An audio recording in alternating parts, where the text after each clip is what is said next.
At 11:48 p.m. on Valentine's night, I sent 2 messages that could have ruined 3 lives. And I didn't mean a single word. That's the part that scares me the most. Not the flirting, not the timing, not even the deception, the emptiness behind it. The first message went to Daniel. I miss you tonight. The second went to Marcus. I wish you were here. Both of them replied within 5 minutes. Both of them believed me. And in that moment, staring at the glow of my phone in a dark apartment, I realized something deeply uncomfortable. I didn't want either of them. I wanted to feel wanted. There's a difference. But it took me years to admit it. Valentine's Day has always been theatrical. Even when you pretend you don't care, you care a little. The restaurants are full. The flowers are overpriced. The social media posts are curated performances of happiness. And if you are alone, or worse, uncertain, the noise becomes unbearable. Daniel and I had broken up 3 months earlier. Mutual, we told people. Healthy decision, we told ourselves. It wasn't explosive. It wasn't dramatic. It was slow erosion. He wanted stability. I wanted expansion. He wanted timelines. I wanted space. No cheating, no betrayal, just misalignment. Marcus came into my life 2 weeks after the breakup. Not intentionally, not strategically. He was a colleague from another department who had always been observant in meetings. The kind of man who remembers what you say. The kind who asks follow-up questions. He asked me for coffee. I said yes. It wasn't romantic at first.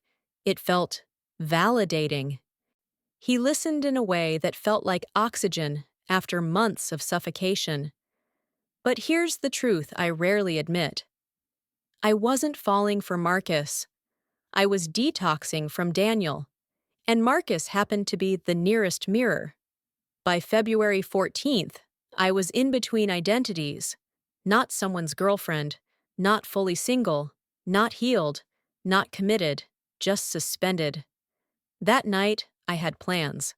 Not with either of them, with myself. I ordered takeout, opened a bottle of wine, turned off the lights, and told myself I was above the holiday. I lasted until 9:15 p.m.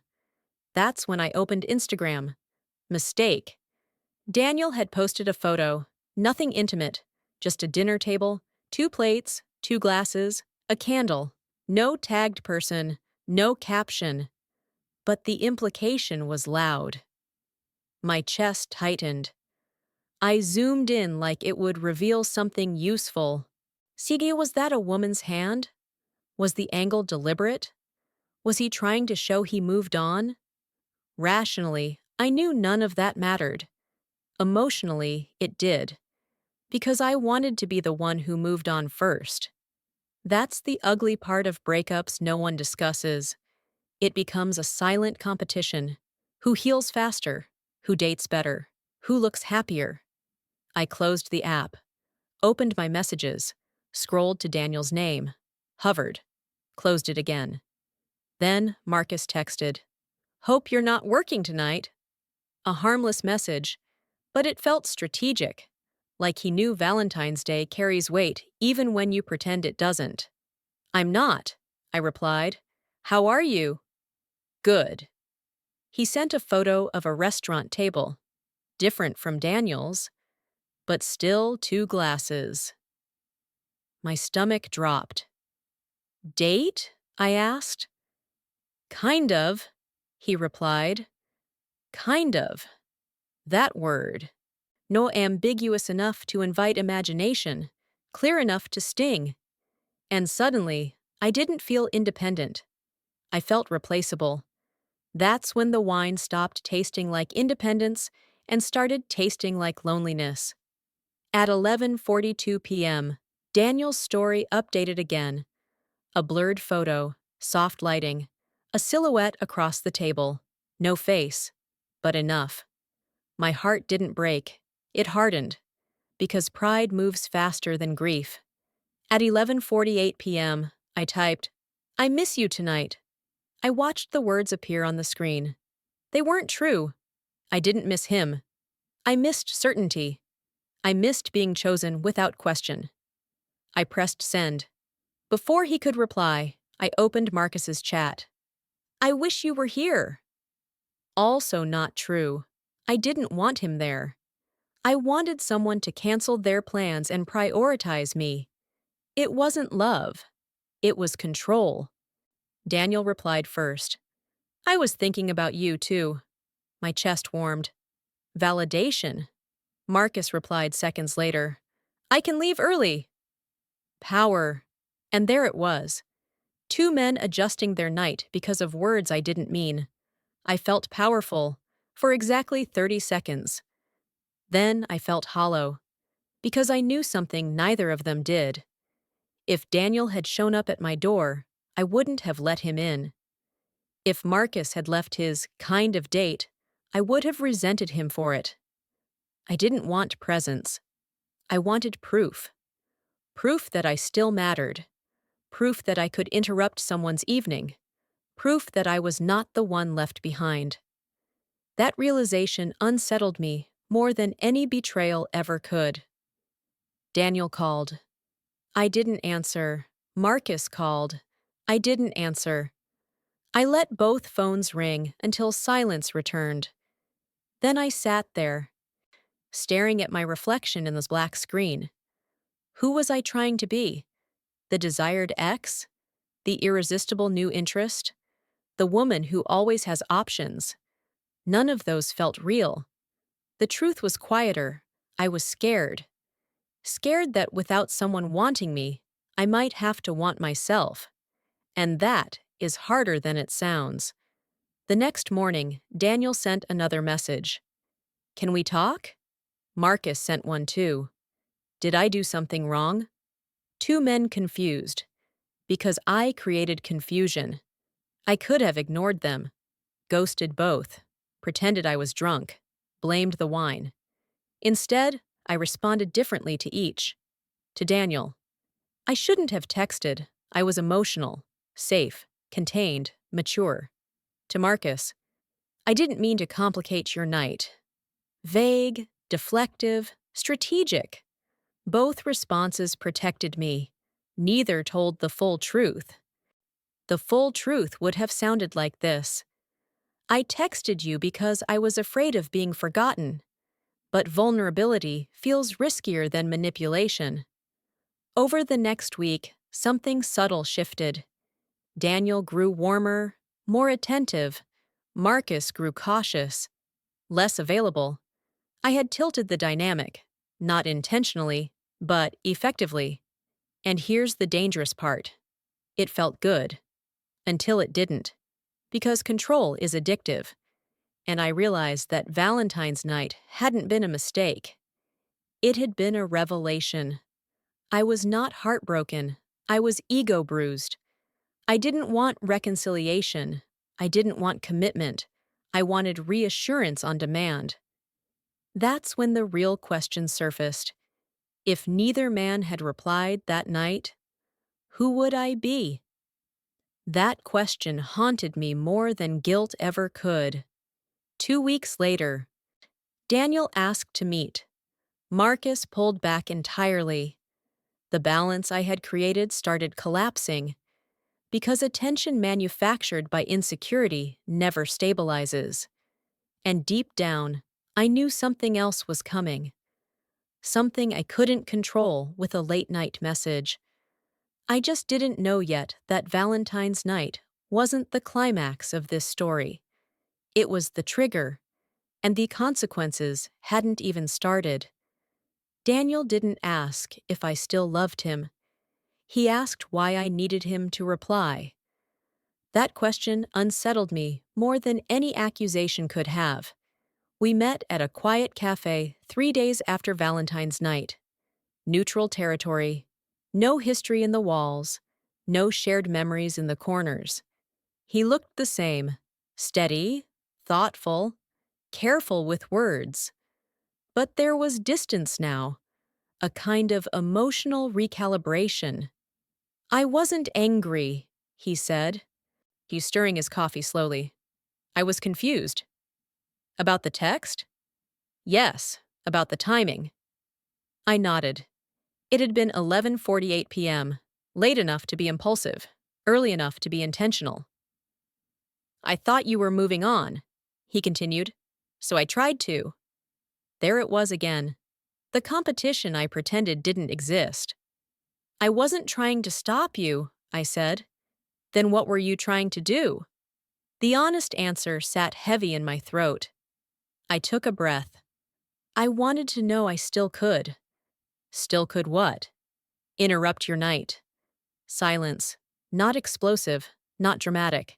Just clarity settling between us. Daniel leaned back slightly, studying me in a way that felt analytical rather than romantic. That's not love, he said gently. I know. And it's not missing someone either.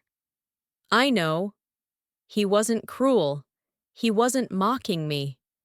He was disappointed, but not in a way that demanded apology, in a way that demanded self-awareness. I would have come over, he said quietly. I know. And that scares you. It did. Because if he had shown up, I would have been forced to confront whether I truly wanted him back, or just wanted the option. Options feel powerful. Commitment feels irreversible. And I was still addicted to possibility. After the cafe, we walked outside together. The air was cool. February hadn't fully loosened its grip yet. Do you want to try again? He asked. It wasn't desperate. It was measured. He deserved a real answer. I don't know, I said, honest, but incomplete. He nodded once. Then don't text me at midnight unless you do. Fair, simple, boundaried. I respected him more in that moment than I had in months. Marcus, none on the other hand, reacted differently. He didn't ask for clarity. He withdrew. Subtly at first.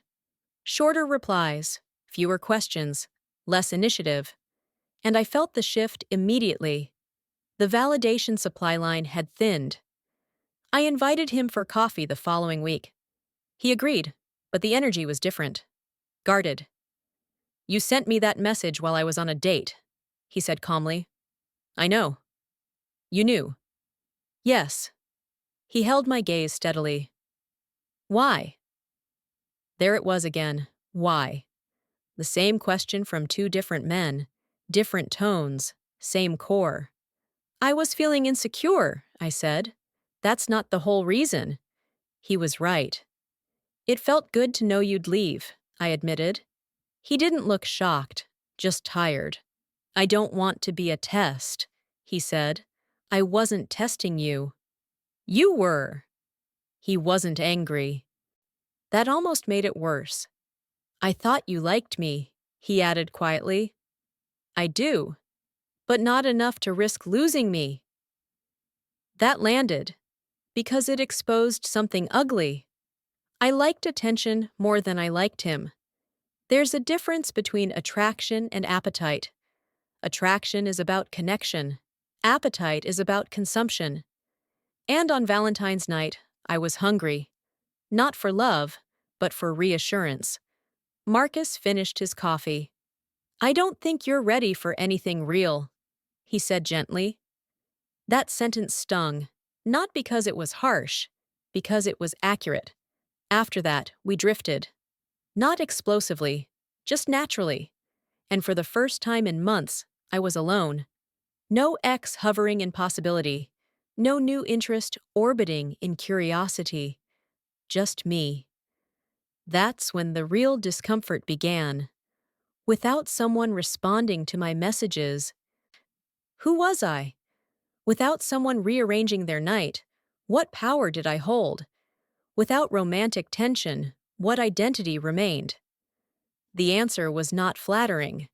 I had built subtle control dynamics in both relationships. With Daniel, I wanted to remain unforgettable. With Marcus, I wanted to remain intriguing. Neither required vulnerability. Both required performance. And Valentine's night exposed that performance. One evening, I scrolled back to those two messages. I miss you tonight. I wish you were here. They looked dramatic in isolation. But when I replayed my emotional state that night, I saw something else. It wasn't longing, it was panic. Panic at being unchosen. Panic at watching two men potentially move forward without me.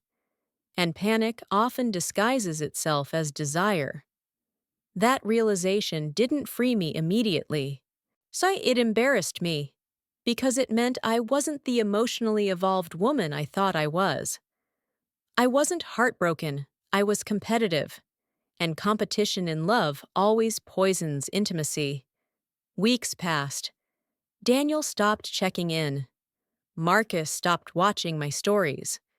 The silence felt heavier than before, because this time it wasn't mutual drift, it was consequence. One night, alone again, I asked myself the question that had haunted me since Valentine's. If neither of them had replied, who would I be? Now I had my answer. I would be forced to sit with myself, without applause, without validation, without interruption. And that terrified me more than rejection ever had. I started therapy, not because of them, because of the pattern. Dr. Singh listened quietly as I explained the two texts. You didn't mean them? She asked. No. What did you mean? I meant, please don't forget me. She nodded slowly. And what happens if someone does forget you? The question felt deeper than romance. It touched something older. Childhood, achievement, identity. I feel invisible, I admitted, and being wanted makes you visible. Yes. Temporarily? That word echoed. Temporarily. Attention fades, novelty expires, validation fluctuates. If my self-worth relied on reaction, it would always be unstable. That was the real consequence of Valentine's night. Not broken hearts, not scandal, exposure. Exposure of my dependency on being desired. And once you see that clearly, you can't unsee it. Months later, Daniel started dating someone seriously. I heard through friends. No jealousy, just quiet reflection. Marcus moved to another company. Clean break, no drama. And for the first time in years, I wasn't in emotional negotiation with anyone. It felt empty at first, then steady, then empowering in a different way. Not the sharp power of being wanted, but the grounded power of not needing to test it. Valentine's Day is coming again soon, and I've already promised myself something. No dramatic texts, no midnight confessions, no emotional experiments, because I finally understand what that night revealed. I didn't text two men because I loved them. I texted them because I was afraid of loving myself without witnesses. And the hardest part of growth isn't apologizing to others. It's admitting your own patterns without excuse. Valentine's night wasn't romantic. It wasn't tragic. It was diagnostic. And the diagnosis was uncomfortable, but necessary. Because what happens next, what I choose next, matters more than those two messages ever did. And this time, I won't send anything I don't mean. At exactly 11:48 p.m. on Valentine's night this year, my phone was face down on the table. No message drafted, no name hovering at the top of my screen, no temptation vibrating in my palm. And that silence felt louder than anything I did a year ago. Because last Valentine's night, at 11:48 p.m., I sent two messages that weren't true. I miss you tonight. I wish you were here. Two men, 2 different apartments, 2 separate realities, and I meant none of it. But here's the part I've never said clearly until now. I wanted them to mean it. I wanted one of them to drop everything, to choose me urgently, to prove that even if I was confused, I was still unforgettable. And that was the addiction, not love, not romance, significance. Over the past year, I've replayed that night in slow motion. The lighting in my apartment, the half-finished glass of wine, the quiet resentment I felt scrolling through photos of couples online. I told myself I was just lonely, but loneliness wasn't the trigger. Comparison was. I wasn't missing Daniel. I wasn't craving Marcus. I was reacting to the feeling of being unclaimed. And that's a dangerous emotional space if you don't understand yourself. Because when you don't know what you truly want, you start testing who still wants you. Daniel responded with care. Marcus responded with curiosity. Neither responded with desperation. And that unsettled me. Because desperation would have made it easier. If one of them had begged, chased, or fought dramatically, I could have labeled myself desirable and walked away satisfied. But they didn't. They responded like emotionally stable adults, and that forced me into a mirror I wasn't prepared to look into. I spent months believing I was the emotionally intelligent one, the reflective one, the independent one. But emotionally intelligent people don't send strategic midnight messages to measure their worth. They sit with discomfort. And I didn't. So I went to therapy, not because I lost them, but because I recognized something in myself that felt small. Dr. Singh once asked me, "When you imagine them moving on completely, what scares you the most?" I didn't say losing them. I said being forgettable. That was the core wound. Forgettable, replaceable, ordinary. I had built my identity around being impactful. So in work, in friendships, in love, I wanted to leave a mark everywhere I went. But leaving a mark is not the same as building something lasting. Sometimes it's just ego dressed up as intensity. Daniel is now in a stable relationship. I saw them again recently, by accident. They looked calm, not fiery, not dramatic. Just secure. And something shifted in me. A year ago, that image would have triggered panic. Now, it felt neutral, not because I stopped caring, but because I stopped competing. Marcus moved cities, new job, new life. He doesn't orbit my world anymore. And for the first time in years, there is no romantic backup plan stored quietly in my contacts. Just empty space. And that space used to terrify me. Now it feels clean. This Valentine's night, I stayed home by choice. I cooked dinner slowly, played music softly, didn't check social media once. At 11:40 p.m., I felt the old habit stir. A faint whisper. You could text someone, just to see, just to know, just to feel wanted. But I didn't. And that decision felt more powerful than any dramatic confession ever could. Because I finally understood something. If you only feel valuable when someone responds, you will always need another response. That's an exhausting way to live. Real confidence is quiet. It doesn't need proof at midnight. It doesn't need someone rearranging their evening. It doesn't need emotional experiments. Last year, I texted 2 men because I was afraid of uncertainty. This year, I sat in uncertainty and didn't flinch. That's growth, not glamorous, not cinematic, but real. Here's the uncomfortable truth. What I did wasn't evil. It wasn't catastrophic, but it was manipulative in a subtle, socially acceptable way. And subtle manipulation is still manipulation. We often excuse behavior if it's not loud, if it's not dramatic, if no one screams or cries. But emotional games played quietly still leave impact. I don't regret Valentine's night because it forced self-awareness. It forced me to confront how often I confused attention with affection, how often I kept emotional doors slightly open so I would never feel abandoned. But doors half open prevent new ones from opening fully. And I was tired of living in hallways. If I could speak to the version of me holding that phone at 11:48 p.m., I wouldn't shame her. I would tell her, "You're not missing them. You're missing validation. And validation is not love."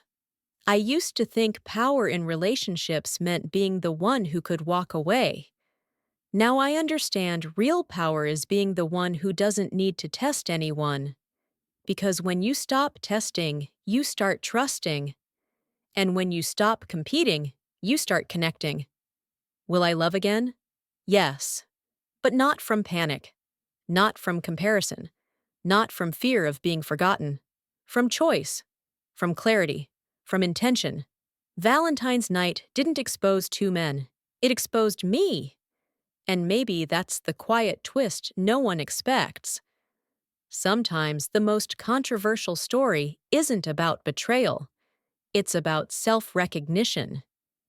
If you've ever sent a message you didn't fully mean, if you've ever tested someone just to measure your value, if you've ever confused attention for intimacy, you're not alone. But awareness is the turning point. If this story made you reflect, even a little, then it did its job. Thank you for listening all the way to the end. If you found value in this story, don't forget to like the video and subscribe to the channel for more quiet, powerful reflections like this. Your support helps this space grow, and I truly appreciate every single one of you. See you in the next story.